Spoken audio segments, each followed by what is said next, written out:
Israeli attacks across Lebanon kill at least 19. No letup in deadly Israeli attacks despite a U.S.-brokered ceasefire, with a new round of talks expected next week. Israeli attacks across Lebanon have killed at least 19 people despite a United States-brokered ceasefire, now in its third week. In a statement on Saturday, the Lebanese Ministry of Public Health said an Israeli attack on the town of al-Saksakieh in the southern Sidon district killed at least 7 people, including a child, and wounded 15, including 3 children. Elsewhere, Israeli attacks killed a Syrian man and his daughter in Nabatieh, 3 people in Nahrain, 3 in Saadiyat, another 3 in Haboush, and 1 in Mefdoun. The attacks come despite last month's ceasefire that was meant to halt fighting with the armed group Hezbollah. Since April 16, Israeli forces have killed nearly 500 people, bringing the overall death toll since Israel's invasion and bombardment of Lebanon began on March 2 to more than 2,750 people,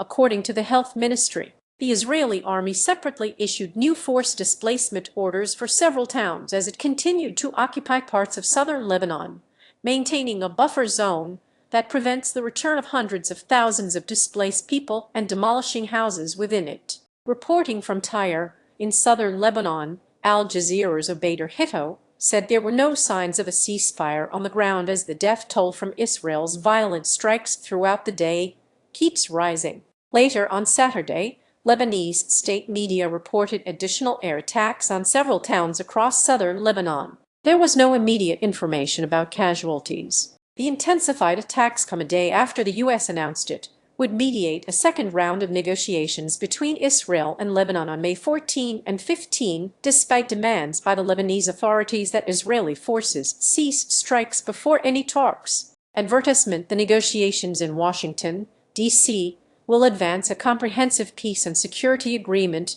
that substantively addresses the core concerns of both countries, the U.S. Department of State said in a statement on Friday. Also on Friday, Lebanon's President Joseph Aoun received former Ambassador Simon Karam, who is leading the Lebanese delegation for the talks, and provided him with directives ahead of his trip to Washington, according to a statement from the Lebanese presidency. Meanwhile, Hezbollah, which is not included in the U.S.-mediated talks, has continued to attack Israeli positions. The group said on Saturday it had launched separate artillery shell attacks on Israeli positions in the southern Lebanese towns of Be'er and Rachaf, as well as a drone attack in the border town of Misgav, according to state media.